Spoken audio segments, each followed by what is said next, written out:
मार्ग सापडला परिव्रजा.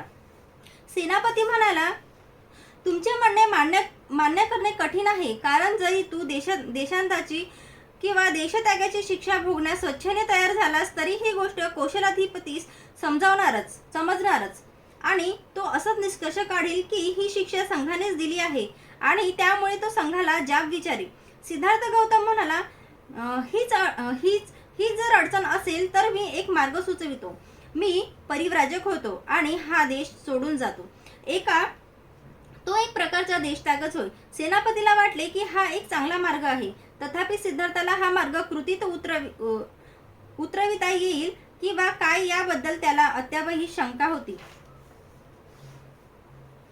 म्हणून सेनापतीने सिद्धार्थाला विचारले, तुझ्या आईवडिलांची आणि पत्नींची संमती घेतल्या वाचून तुला परिव्राजक कसे होता येईल? आपण त्याची संमती मिळविण्याचा आटोकाट प्रयत्न करू. असे सिद्धार्थाने त्याला अभिवचन दिले आणि तो म्हणाला, त्याची संमती मिळो वा ना मिळो, हा देश त्वरित सोडून जाण्याचे मी तुम्हाला वचन देतो. सिद्धार्थाने सुचविलेला मार्ग हाच या बिकट समस्येतून सुटण्याचा उत्तम मार्ग आहे असे संघाला वाटले आणि त्याने तो मान्य केला.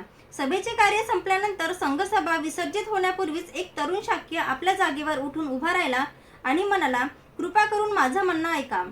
मला काहीच महत्वाची गोष्ट सांगायची आहे. बोलण्याची परवानगी मिळाल्यावर तो म्हणाला, सिद्धार्थ गौतम आपले वचन पाळील आणि त्वरित देशत्याग करील याबद्दल मला शंका नाही. तथापि एकच प्रश्न आहे की ज्यामुळे माझे समाधान होत नाही. आता ज्या अर्थी सिद्धार्थ येथून लवकरच दृष्टीआड होणार आहे त्या अर्थी कोलियांविरुद्ध युद्धाची घोषणा ताबडतोब करण्याचा संघ विचार आहे का? या प्रश्नाचा संघाने अधिक विचार करावा अशी माझी इच्छा आहे. काहीही झाले तरी सिद्धार्थ गौतमाच्या देशत्यागाची माहिती कौशलाधिपतीला कळणारच नाही.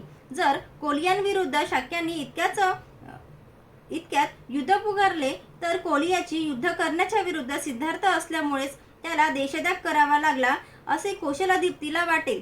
हे आमच्या दृष्टीने चांगले ठरणार नाही. म्हणून मी पुन्हा सुचवितो की सिद्धार्थ गौतमाचा देशत्याग व कोलियांशी प्रत्यक्ष युद्धाचा प्रारंभ त्यांच्यात काही काळ जाऊ द्यावा, म्हणजे कौशलाधिपतीला या दोन घटनांमध्ये संबंध जोडण्यास वाव मिळणार नाही.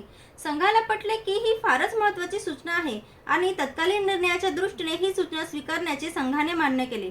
अशा प्रकारे शाक्य संघाची ही दुःख पर्यवसायी सभा संपली आणि ज्यांच्या युद्धाला विरोध होता परंतु तसे सांगायचे ज्यांना धैर्य नव्हते अशा अल्पसंख्याक सदस्यांनी या भयानक परिणामाच्या आपत्तीतून पार पडल्यामुळे सुटकेचा निश्वास सोडला.